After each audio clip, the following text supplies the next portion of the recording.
So welcome back, everyone. I am delighted to welcome you to the next of our panel discussions on the themes covered in our review. This one is focusing on devolution and the territorial constitution. The previous panel very helpfully flagged up some of the questions that are bouncing around on this issue right now, but we're going to sort of look a bit more broadly, I think, at some of the questions that are at stake in this area. Just a practical point, if I could just remind you to turn off your mobile phones if that is an issue. As you all know, I mean, devolution is a simple word and actually signals some very, very complex and variable arrangements. And in fact, as we were just discussing previously, in some ways it's a rather misleading term to use right across the different, to characterise the different arrangements across the UK, but nevertheless, there clearly are some common elements. The focus in this panel is how Britain's government and Parliament, the Westminster Parliament, have adapted to the emergence and complexities of devolved government and the impact of some of the major challenges associated with recent seismic events. In my introduction previously, right at the beginning, I did point out some of the different, we had a slide and you could see some of the different reports that we have published as part of the review in this area. So I won't list those again, but I just want to plug, if I could, 2 or 3 things that were not on that slide for different reasons. One, which didn't get a mention, but are very germane to what we are going to be talking about. One is a recently published, very punchy proposal from John Denham and Philip Rycroft, who's somewhere here, which makes the case for different institutional reforms in Whitehall in order to make an English devolution system work, which I highly recommend.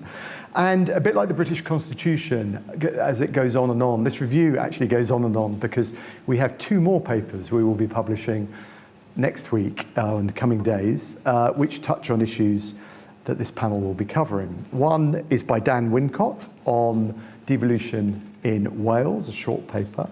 Another by Kieran Martin here, who's taking the forward view and has written a very interesting paper on how the devolved union might develop in years to come. And I'm going to be sort of asking him to talk a little bit about 1 or 2 of his ideas from that paper. That, though, is your homework for later. Let's turn to the excellent panel that we've got to discuss these themes with us today. I'm going to put some questions to them, as we've done in previous panels, and then I'll leave some time for questions from the room and also online towards the end of the session. So, a quick intro. To my right, Sir Robert Buckland. Robert is Conservative MP for South Swindon. He has served as Secretary of State for Wales and for Justice, and has been Lord Chancellor and Solicitor General for England and Wales. And then on my immediate right, Christine Jardine is Liberal Democrat MP for Edinburgh West. At Westminster, she's the Lib Dem spokesperson for Women and Equalities, the Cabinet Office and Scotland. And then to my left, immediately, Kieran Martin. Kieran is Professor of Practice in the Management of Public Organisation. That's a real mouthful, isn't it? You need a simpler, you need an acronym. Anyway, he's all that at the Blavatnik School of Government in Oxford, and he was, in a previous life, the Director of the Constitution Group within the UK government, so obviously very pertinent for what we'll be talking about today. And to my left, again, is Jessica Studdert, who is Deputy Chief Executive of the think tank New Local, and previously political advisor to the Labour Group at the Local Government Association. So, welcome all. Thank you for joining us. A question to you each. Robert, can I start with you? You'll be familiar with this phrase, devolve and forget, which has been used quite a lot recently to characterise quite a long sort of historical period in terms of British government policy. Do you recognise that term? I do. I think it's right to say that it should be regarded as a historic term now, because there was a clear and conscious decision made by, in fact, by the Johnson government to consign that to the history books. I think what had happened is that we sort of got ourselves into a position of devolve and forget because of the pressures of the workload and I think the capacity issues. And I think it was convenient for many officials and politicians to say, well, you know, that's not our problem now. It's Scotland's problem or it's Cardiff's problem. And I think there was a convenience aspect to this, which really got hold of the mindset in parts of Whitehall and indeed in Parliament itself, which I think was very damaging. Because if you really are committed to the union, you've got to take an interest in every part of it, no matter which part that you might represent. Now, you know, I'm a bit unusual in that I'm a very proud Welshman representing an English seat, if you like, and a bit of an embodiment of the union.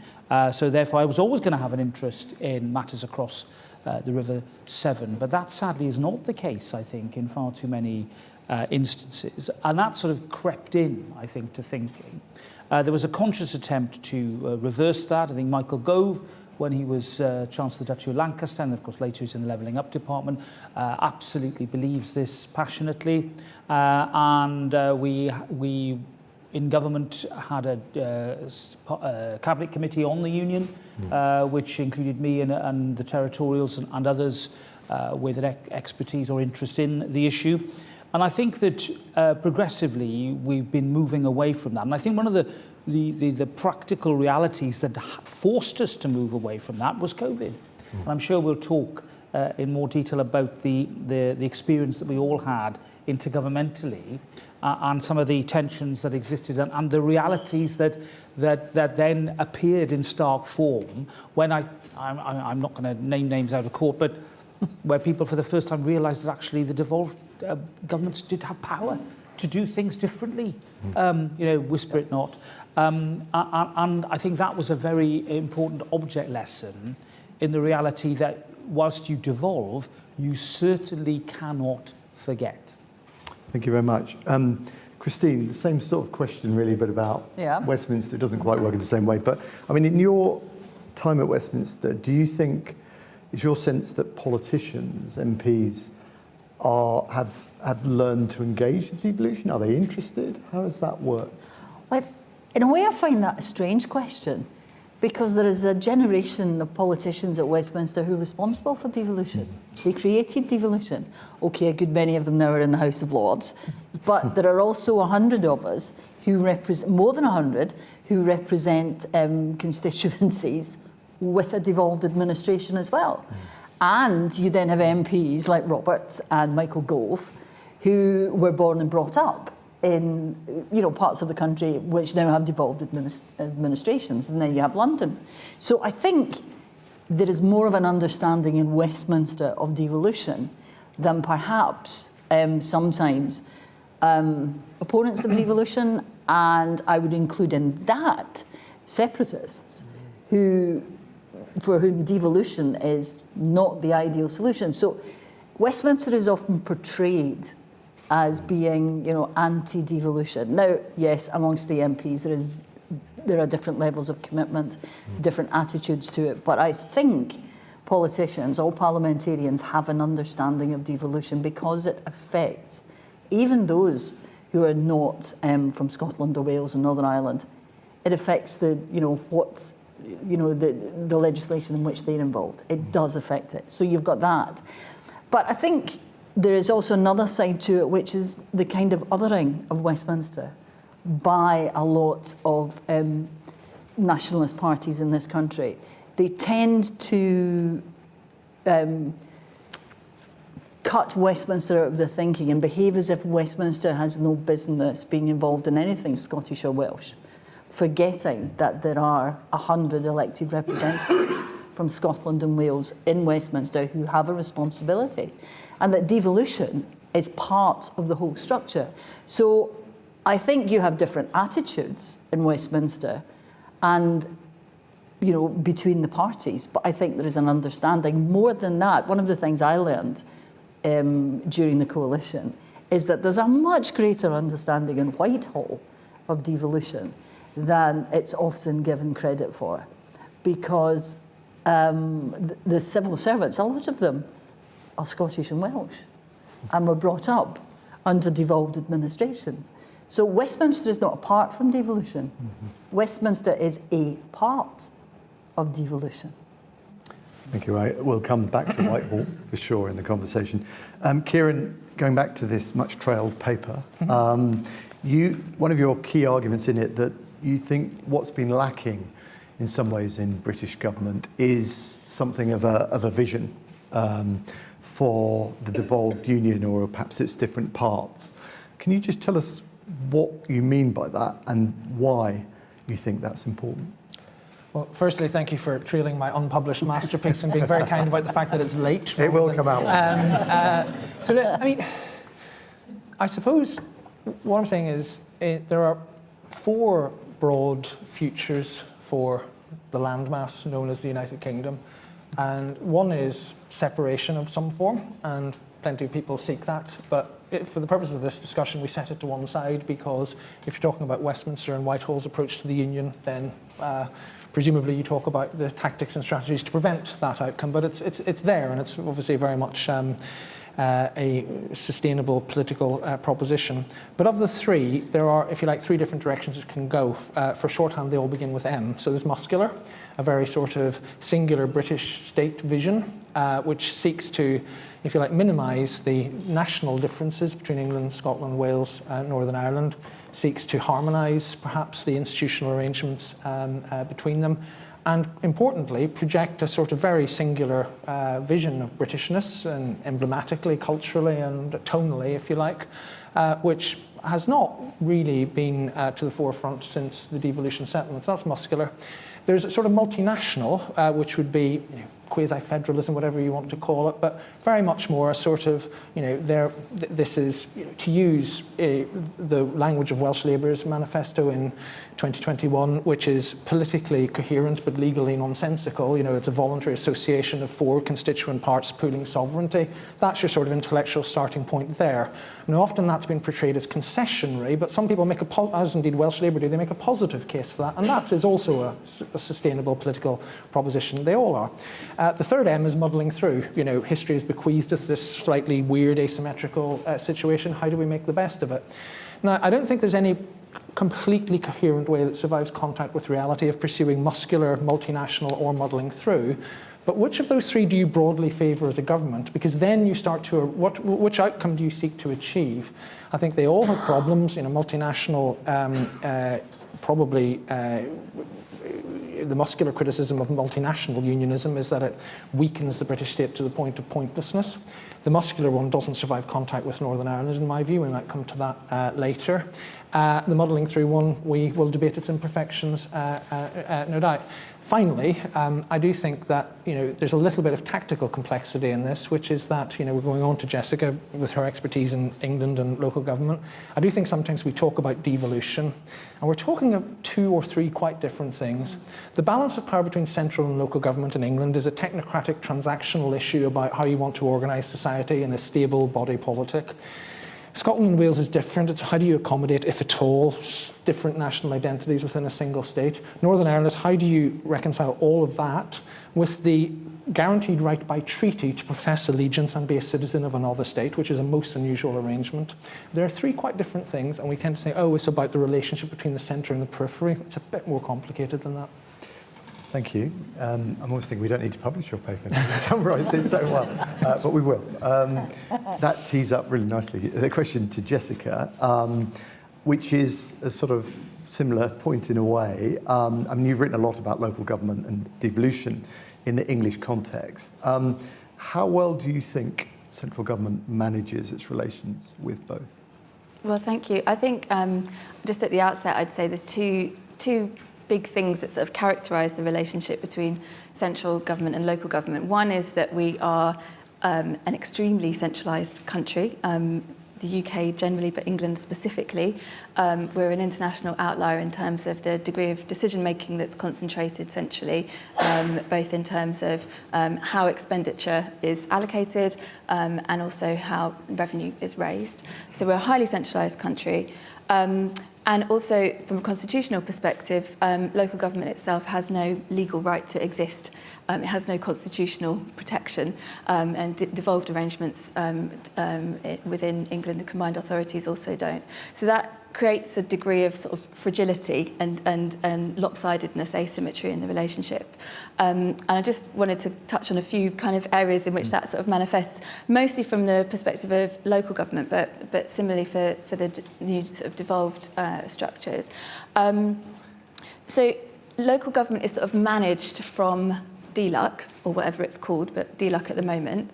But two big functions that local government does, upper tier local authorities, are social care, children's social care and adult social care. DLUC doesn't have a remit over those areas. Adult social care is housed in the Department for Health and Social Care, and children's social care is housed in DFE. So there's no sort of single view in Whitehall of what councils do. To be a council leader or a chief executive is to have an intricate sort of understanding of the interplay of economic factors, social policy, education, and sort of see things in the round and quite have a holistic understanding of place. But for Whitehall, it's to have a series of silos, and local government's in the DLUC box. But that means there's no one really at the centre sort of advocating for what is happening in the round. Second element is finances. Obviously, finances are incredibly fragile in local government. There's obviously a series of policy decisions that have kind of led to that, but some of this is also structural. So the fact that local government is constrained by having to set legally a balanced budget every year means that there's a limit on what it can spend, but there's also real set limits at the centre on what it can raise. So central governments, different political colours, different administrations, hate raising tax.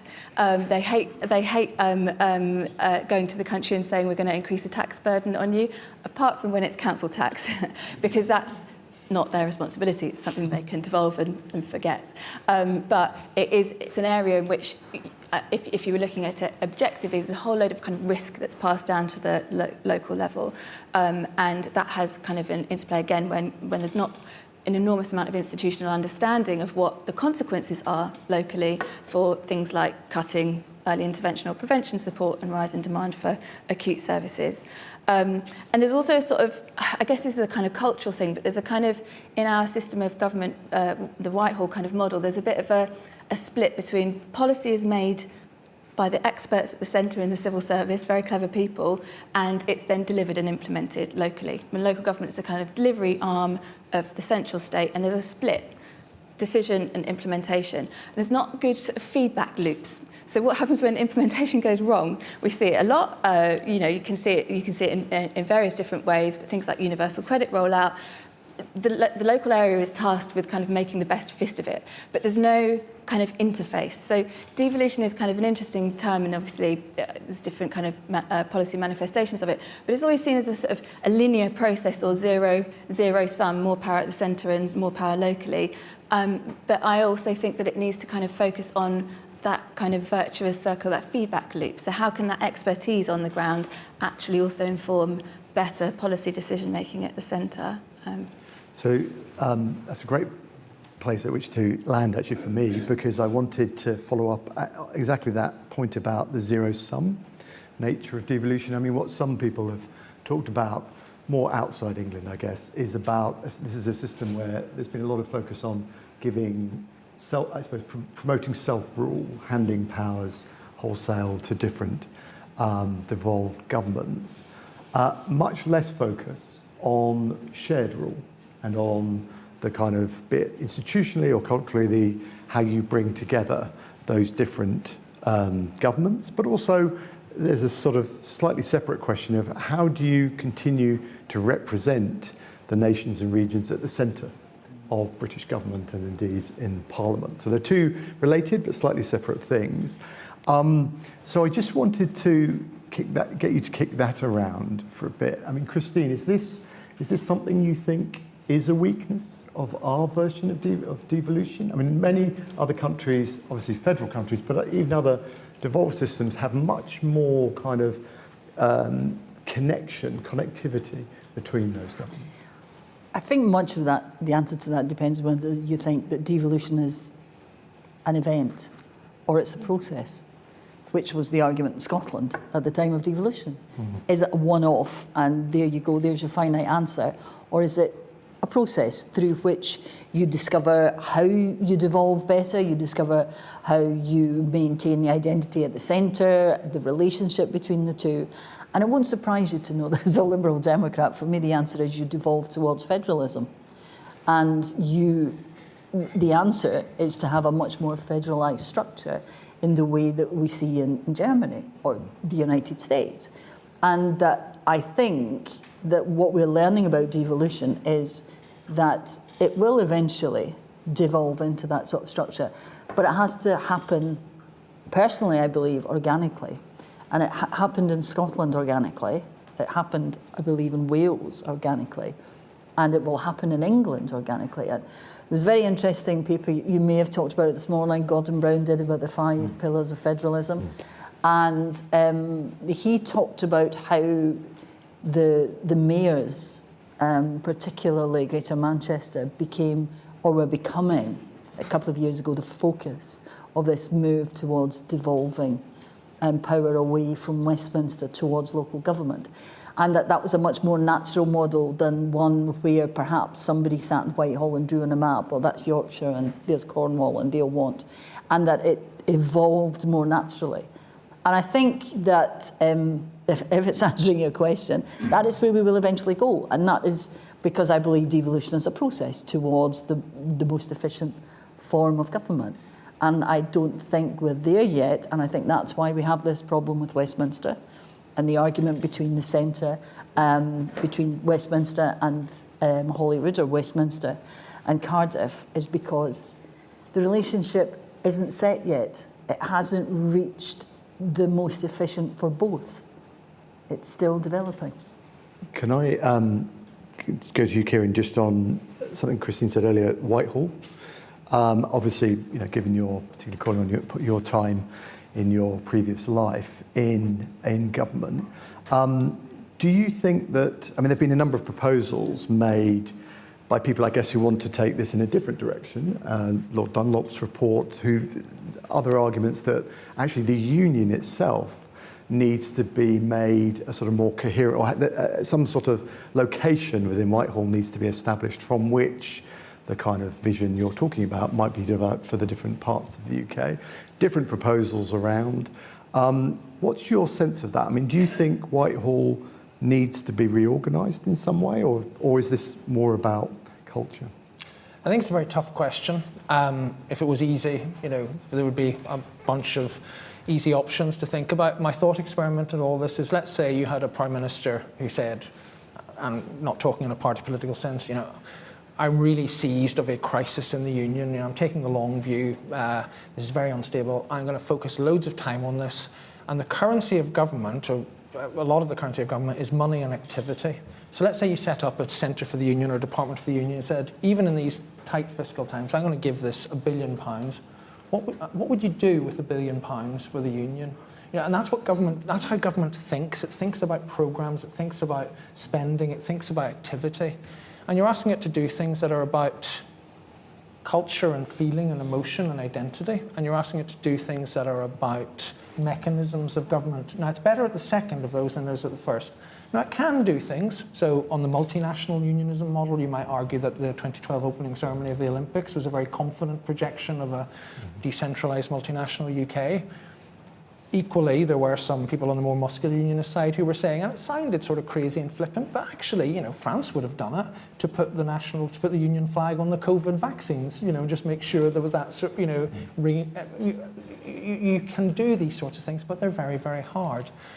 What I do think that there is, and we may again talk about, for example, the first use of Section 35 being used to block devolved legislation. You may talk about referrals and so forth.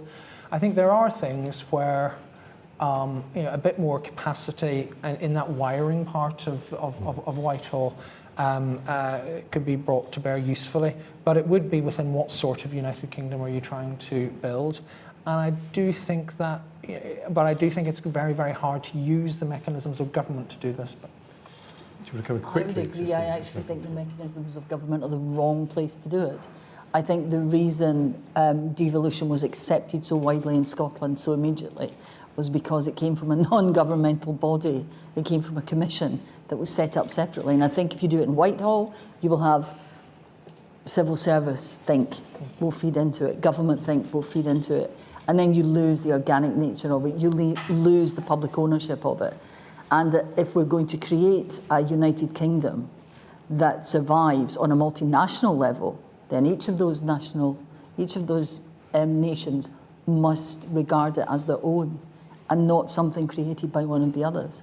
And that's what you'll get if it's created in Whitehall. Can I just ask you, Robert, to come in? Look, I think this is developing to a very powerful point that I found when I was Wales Secretary of State, that if you just look at the union or devolution through the prism of the institutions, you're really not understanding the full panoply of what needs to be involved, because culturally, community-wise, there are so many organisations, bodies, communities out there that very often aren't spoken to. And frankly, my view as a UK government minister, with you go back to money and laws, with a pot of money, the Shared Prosperity Fund, was to engage directly with other parts of the state and other parts of the community in Wales, whether that was local government, which we did quite effectively, or indeed the voluntary sector as well, having those direct conversations, which was a good way of reminding everybody that actually the UK government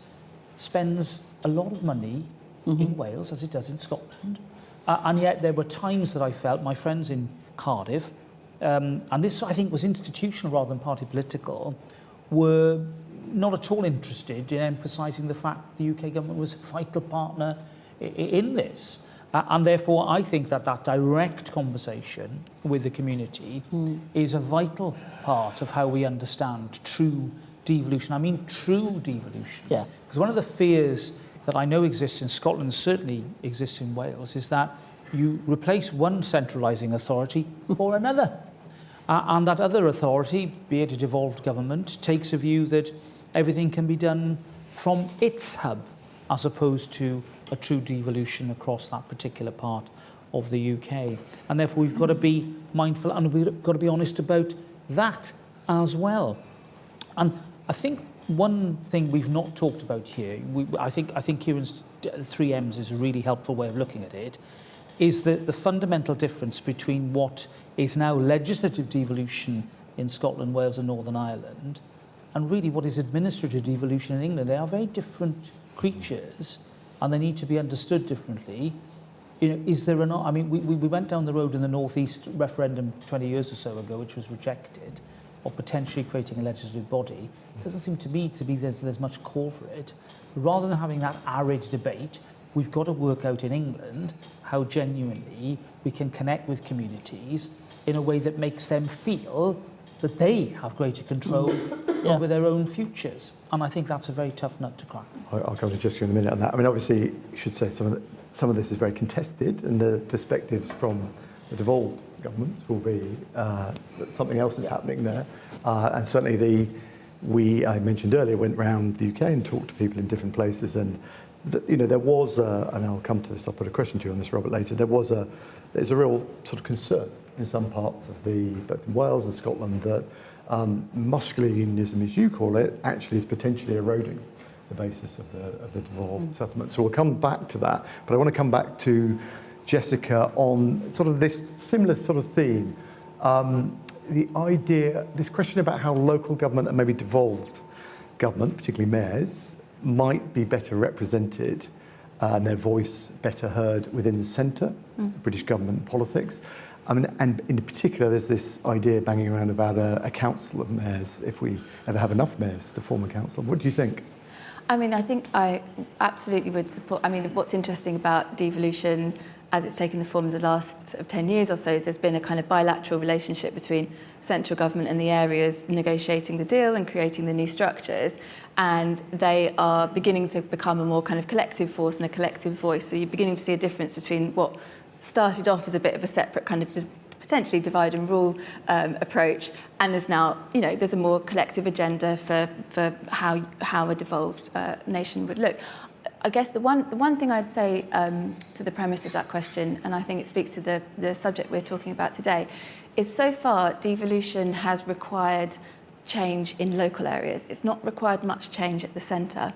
And so although I think, convening a sort of structure and a collective voice and a shared collective agenda to rationalise and systematise the agenda, not have it be so ad hoc, is a good thing, I also think that there's a need to shift how the centre orientates itself and works. And by that I mean, at the moment, devolved powers are sort of an opt-out from the normal way of doing government. And only recently, after 10 years of devolution being a policy, only recently was real progress made with the trailblazer devolution areas, which really got the West Midlands and Greater Manchester, which now have control over a single pot. Well, in a couple of years, they'll have control over a single pot of funding, which they have much fuller autonomy and control over. That's required a big shift at the centre, and that's no small element of progress. But I think if devolution was to really kind of mainstream within England, it would shift from being a sort of fragile policy decision to a deeper sort of governance shift, and there'd be some universal principles there, and how the centre works with all areas, not just the 40% or whoever is covered by a mayoral authority. There'd be a different interface with England. Thank you. So time is flashing past, and there's so many questions. I'm going to, in the remainder of my time, put one question, a different question to each of you, and then I want to open it out to the audience. Kieran, can we just go back to Northern Ireland, which you mentioned briefly? In terms of, I mean, obviously it's a very big moment in Northern Ireland in terms of the suspension of the devolved institutions and the impact that's having on the sort of quality of governance, I guess, and how that affects people's everyday lives, and this is creating an immense dilemma for the British state. I mean, rather, you might want to speak to that specifically, but more generally, do you think that, I mean, you emphasised the sort of specificity of Northern Ireland. This is a different kind of situation within the wider union. We have a sort of machinery of government that is very distinctive for dealing with Northern Ireland. Its own civil service, we've got then the NIO, and things are just managed institutionally differently. Is that the right way to go? Or do you think actually British policy to Northern Ireland means, or there's a case for integrating Northern Ireland within a wider focus on the union? Personally, and this will be contentious, I think it needs to be specific. I think it needs to take account of 3 or 4 fundamental realities. One is, I said earlier, the constitutional arrangement, the right to pledge allegiance to and be a citizen of another state and to join another state, so should a majority so wish, is profoundly unusual internationally, but it's the constitutional reality of the United Kingdom, ratified by referendum and enshrined in treaty. Secondly, there's a sort of turgid argument about to what extent withdrawal from the EU broke the agreement. I think whatever the rights and wrongs of that, and clearly the letter of it was not breached. North-South dynamics were an integral part of the discussions, and had the single market not been around, a set of arrangements that looked something like the single market might well have been the answer, so it's very destabilising. Thirdly, I think what we underestimate is that whilst, according to polls, support for the union is comfortably above 50%, support for a model of Northern Ireland that is, to use Mrs Thatcher's famous quote, as British as Finchley, is below 50% and has been for some years, has been for about more than 5 years. More than 55% of people are now voting for parties that think in a post-Brexit world, arrangements are needed for Northern Ireland that differ from the rest of the United Kingdom. And I actually think, intellectually, the hardline unionists are right. That is a constitutional change. It is a weakening of the union, as it certainly relates to the northeast of England or even Scotland. But it is the preferred wish. So I think a Northern Ireland policy has to take account of those. Of those realities, and that's why something bespoke is needed for Northern Ireland. There has clearly been a failure of local political leadership. There's been very little progress in a quarter of a century towards reconciliation and any form of shared agenda, and that's on the local leadership, not particularly on Whitehall. But I think you wrote a paper which I commend a couple of years ago, if you like, on the 2 Northern Ireland policies since 2010 that were run in parallel by Conservative-led administrations. One is very much integrate, make it part of the UK. The other is uphold the 98 settlement. The two, in my view, are incompatible. You have to pick one or the other to broadly major on. Interesting. Christine, federalism, mm-hmm. to follow up on that, which obviously is, is an old idea, but it is an idea that the British constitutional tradition has long kept at bay. There are a number of, you'll well know, challenges that are always put to people who advocate the federalist solution. One of them is England and its size and yes. dominance in the Union. The other, well, there are lots of others, but I suppose to encapsulate them, how would we get to that? I mean, what is the sort of process of change by which that would lead us? I mean, you've sort of almost implied earlier that it would be kind of extending devolution in a dynamic or organic way, I think you said, and that we'll eventually settle in a federal solution. But what if we don't? I mean, what if actually we never are quite sure where to stop? Is there another way to get to a federal solution, do you think? Is that not Kieran's muddling through version? We'll muddle through, we'll find another version of the union that keeps us going for another 300 years and isn't quite right and doesn't quite suit everybody, but it gets us through year by year and we muddle through. And as he said, the muscular form of unionism is very unpopular, certainly in Scotland, and is seen as undermining. It causes resentment and undermines the union. So then you have the multinational one. Borrow your model, Kieran, but the multinational one for me leads to federalism. You recognise the different identities within the United Kingdom and you allow them, you devolve the power to its natural level. Now, I think the mistake that was made in the past was in seeing England either as a unit on its own, and then you have this strange asymmetric relationship, or as seeing it in an old model, which I alluded to before, Yorkshire, Cornwall, Essex, look at, those regions. And one thing I would say about Scotland, and I don't know if the Scots in the audience would agree with me, I hope they would, that Scotland isn't a unified model. Scotland has, I'm from West Central Scotland. Highlanders are completely different and have a completely different outlook in life, a different tradition, a different heritage. I've lived and worked in Edinburgh for a long time. It's different again. So England is like that. So England will find its own model of devolution. If you allow the power to be devolved out, I know it sounds very highfalutin, but if you allow the power to be devolved out naturally, it will find the units which work. And I genuinely think that the metropolitan mayors and those sort of regional councils could form the basis of it. And then you will have a genuine federal structure begin to emerge. I don't think we can work out what it is on a piece of paper and draw it in the way that they were able to do, say, after the American Civil War.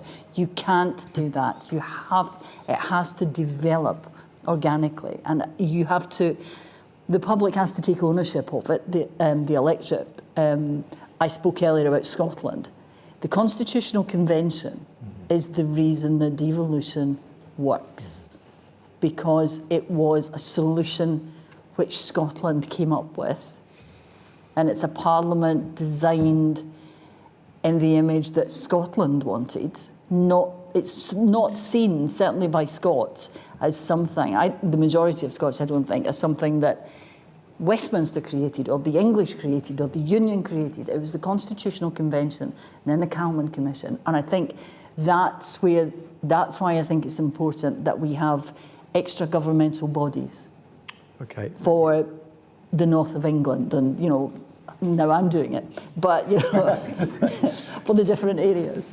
Let me just jump from that to point to Jessica. I mean, as this model emerges or may not emerge, how important is the fiscal question? I mean, do you think, and David Lidington made this point earlier, do you think that devolved and maybe local government should have greater revenue raising powers? I do, yes. And I think just picking up on some of the points that have been made in the discussion about a sort of structures approach, and I think there's a real, devolution is sort of seen as what new things do you create? So you can create, you sort of disband RDAs, you create combined authorities, you create some LEPs, and then they don't really work very well, so you sort of disband those. But there's always a sort of reason why you would create a new structure and then give it a new set of responsibilities, rather than reinforce and empower the existing structures, which is harder, but equally has this powerful way potentially of creating change.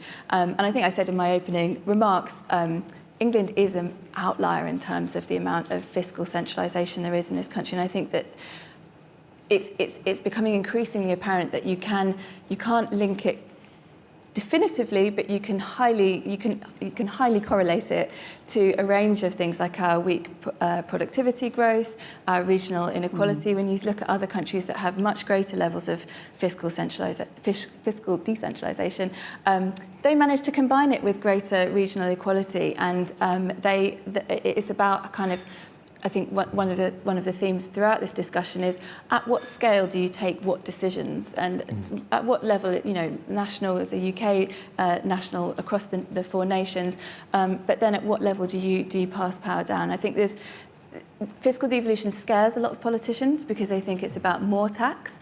It could be, but it doesn't have to be. It could be about devolving existing tax. So in a lot of countries, a share of income tax that's raised locally is kept locally. I think there's quite a strong political argument for that potentially, and I think that one of the challenges of local democracy is people think that there's not much participation, there's not much reason for people to get out and vote. And that's because there's lots of misunderstanding about what local government does, and there's a lot of confusion. But I think if they knew that where their taxes were going, there's a much greater kind of efficacy. So I think fiscal devolution is something that the policy world will carry on talking about. The mayors it's the next logical place for English devolution to go. But I think it's a big shift for the centre. Very quickly, look, just on mayors particularly. Fiscal devolution, if you've noticed, Scotland and Wales have been rather reluctant to use it when they've been given it. And I wonder why. You know why? Because there's a political fear that once they start raising money for their schemes, then there's going to be, shall we say, a reckoning to be had. It's called accountability. I mean, we're very used to it in Westminster.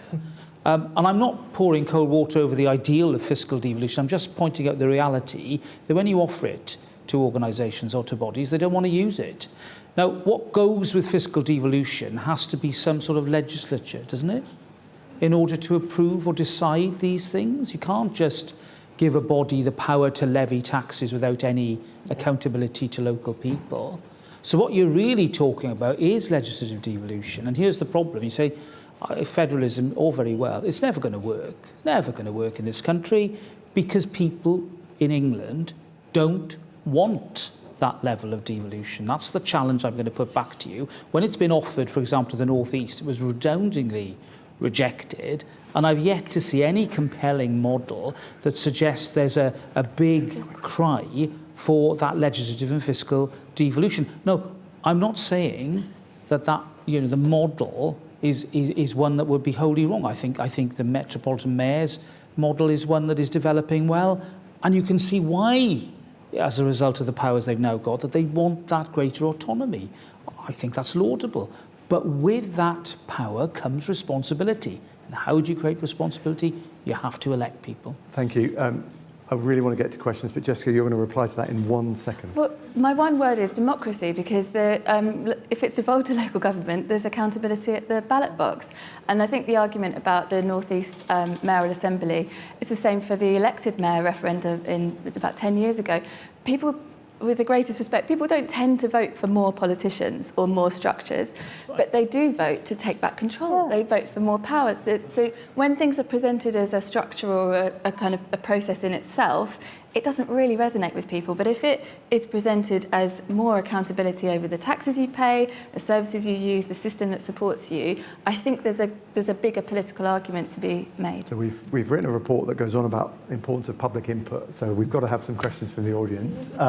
Right, hands are shooting up. I've got 3, 4, 5 people in a row. And online, if you could submit your questions via Slido. So the first person was the gentleman here.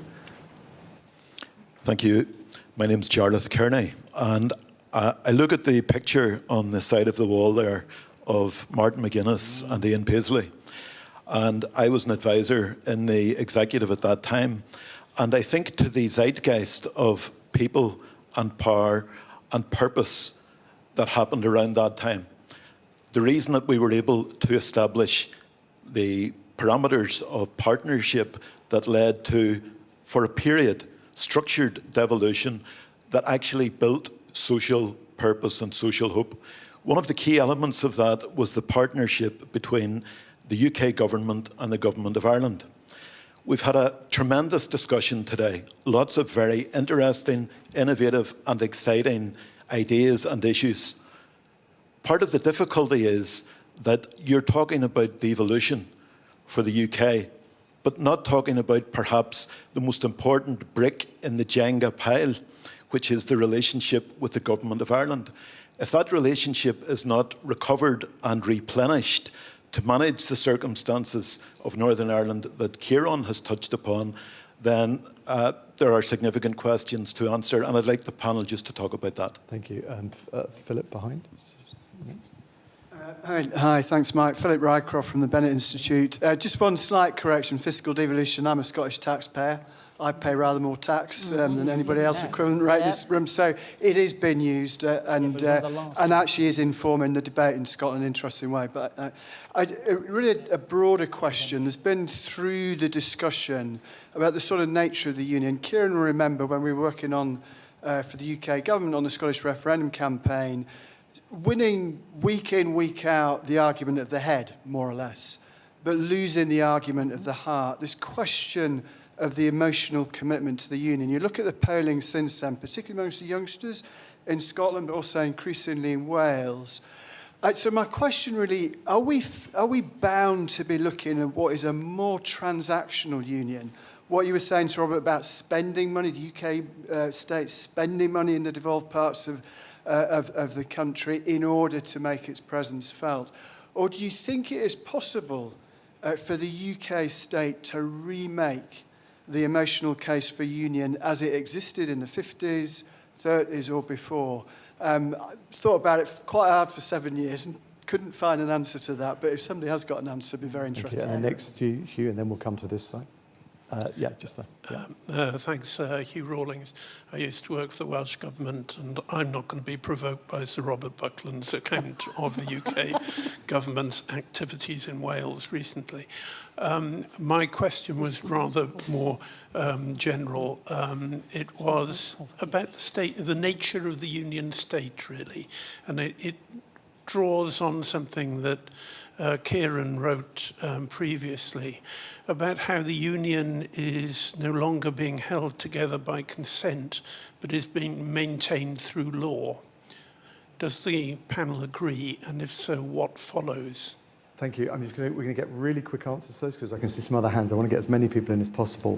Northern Ireland, Kieran, do you want to answer that question? Well, just really quickly, to Jarlath's point, I think the decline in relations between London and Dublin over the recent years, I mean, they're better now than they were at the low point, but still some way off their late noughties peak is a bit of a tragedy.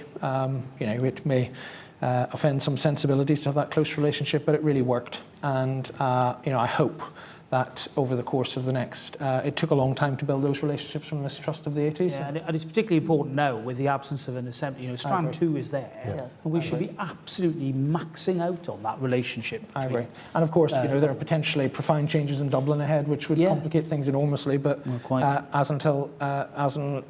unless and until that happens, and even if it does, it is a critical relationship for these things. And just on law, I mean, on Hugh's point, on the point I was making in that paper, just for those who are less familiar with it, is that I think certainly under the multinational model, there would need to be agreed exit models for the United Kingdom. Now, there is for Northern Ireland of a sort. It leaves a lot of discretion to the UK government, but there isn't one for Scotland. And we now know that for sure. There is no recognised trigger.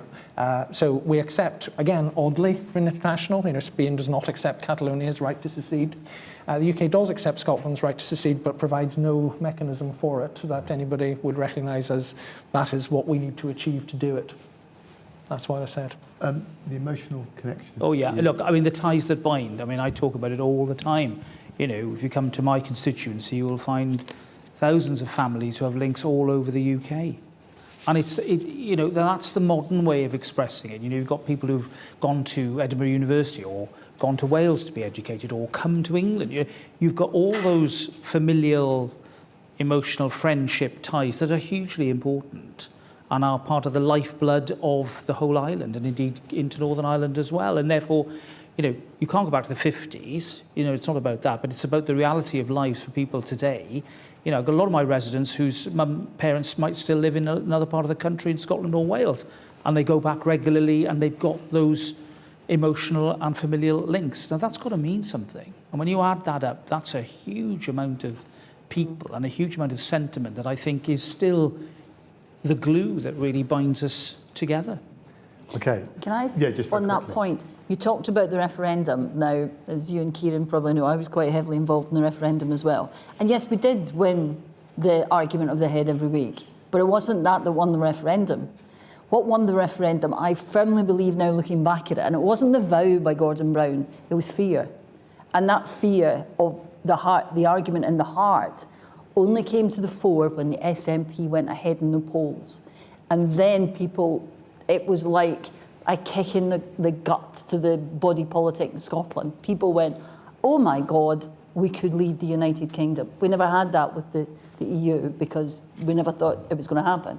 But there was this sudden fear that it could actually happen.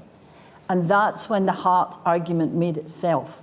And we're actually seeing a similar thing in Scotland at the moment post-COVID. It was the impact of COVID and the crisis in the economy has made the argument of the heart without us having to say very much at all. No, polling for support for independence is still pretty high, isn't it? Yeah, but it's never gone beyond, it's never for any significant period gone where it went at the date of the referendum. And you're finding in Scotland now 18 to 25-year-olds or 16 to 25-year-olds to be more correct, who 5 years ago were saying, yeah, of course we should be on our own. Because of what they went through during COVID and because of what they're going through now in the economic crisis, they want the security of the United Kingdom. Okay, so looking at this side of the room, yeah, you've been very patient, man in the white shirt. And then I'll come to you, even though you're that side. Thanks. Question about perspectives. I wonder, does the opacity of devolved power, so different systems, different responsibilities in Scotland, Wales, Northern Ireland, London, West Midlands, none for England, does that serve to encourage and foster disengagement politically? And does that emphasise easy answers, be they muscular unionism or nationalism? Thank you. And then the chap over here.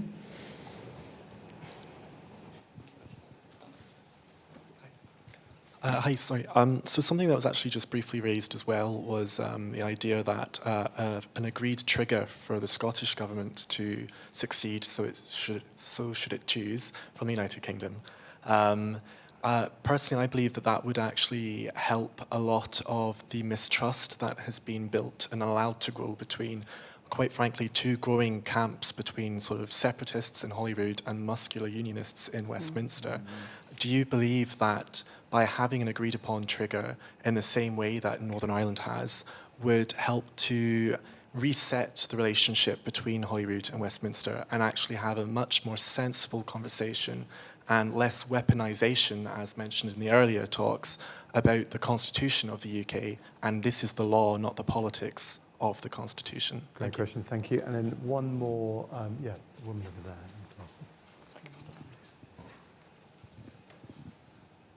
Thanks very much. Oriel Miller from the Institute of Welsh Affairs. I'm curious as to the panel's views on democratic education throughout the life course, please, coming from your varying perspectives, because it seems to me that's a shared interest and responsibility of all governments, regardless of your political views. Thank you. Okay, so these are the final questions that we'll deal with. We've got a few minutes. Can I put that first one to you, Jess? Because, it's something you do hear a lot about, the complexity of English governments. I think the term you used was opacity, which is a very, very good term, I think, to use. Is there a link between that and sort of disengagement in some ways? Is that part of the problem? Absolutely, I think. I mean, I don't know, it feels very British to sort of muddle through a little bit, but there is a sort of, you know, how we are where we are, particularly in England, is a sort of product of years of history and waves of local government reform, and we're sort of in this position that we kind of find ourselves. It absolutely is. I mean, I struggle to understand it sometimes, and it's kind of my day job. And so I can understand why people don't kind of understand exactly what they're voting for. There is in the English context, there's a link between what you pay in kind of council tax, or what you think you pay, and then what you get, where actually the vast majority of spend from local government is on services for highly vulnerable people like homelessness, adult social care, children.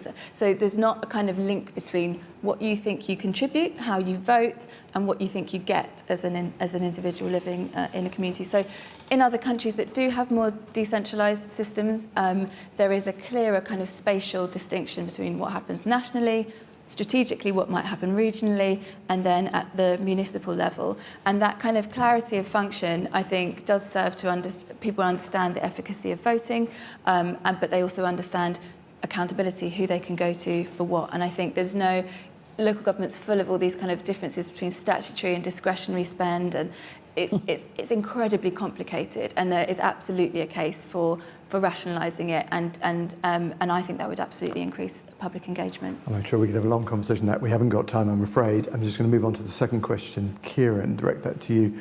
The sort of, is there, because you have written about this, as somebody mentioned it, this sort of dilemma, is the union based on consent, is it based on law?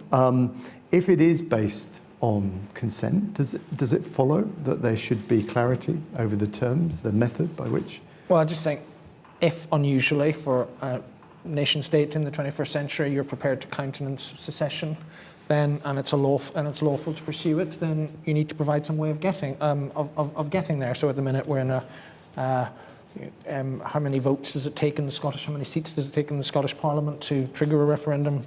Not going to tell you. How long do you have to wait since the last referendum? Not going to tell you. And I think at some point, not now because we've been through it, but at some point that becomes unsustainable. Really quick word on opacity. I do think, and we're going to talk about this, we didn't have time. COVID did show some real opacity, and this is where I shake off my soggy centrism on devolution and get quite hardline securocrat. I do think there are real lessons. We can't go through a national crisis again with different international travel laws, etc., etc. There's some real learnings from that we need to take into account when looking at how the state functions, for as long as it functions in its current way. Thank you. Kristen, do you want to come in on the trigger? Yeah, I think that's a very good point, actually, because every time it comes up, there's an argument, and then the union has to justify why it won't define it, and then the nationalists say, well, there should be a trigger, and this is the trigger, and we've decided it. It's a mess, and it just leads to more and more argument. And the thing I find most amusing about it is nobody ever talks about what would England want to leave the union. There's this assumption that England is the union. England's not. England's, and that also is part of the problem.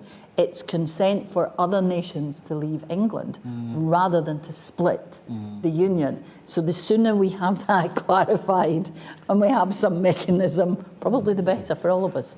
Well, it would be the end of a state called the United Kingdom, wouldn't it? Yeah. Which does beg the question, is England just left as the rump, or does there need to be a special arrangement for them? I think my problem with triggers is that they become targets. And I think that drawing the direct analogy from Northern Ireland isn't the right one. I mean, I think Kieran set it out, the exceptional nature of Northern Ireland. I mean, had I gone back 100 years, I would never have had a storm of Parliament. A true unionist would have said Antrim is as British as Pembrokeshire. But that didn't happen. And exceptionalism became the case, and exceptionalism is certainly the case now, bearing in mind the internationally unique nature of the treaty. But I think to use that as a way of extrapolating what should happen in Wales and Scotland, I think would be wrong. Interesting point to end on. We haven't touched democratic education. Anyone really quickly want to say something about that? Because I think it's a very interesting point. What you're suggesting, this is something that is common, obviously, across the UK. Did you have anything particular in mind? What you were? Well, it's interesting. The next panel is when national public decides. Yeah. Right. So why don't we take that idea and fold it into the next panel? Actually, I think that is a very good point. So, thank you to all the questioners, A huge thank you to the panel. We've raced around the UK and its many issues and its opacity, which I think is a very good term to use, and given you a sense, I think, of some of the themes certainly we've been wrestling with in the context of the review, and that no doubt all of us will continue to grapple with in years to come. Thank you very much. Please stay in your seats because we're going to change over to the next panel. Thank you.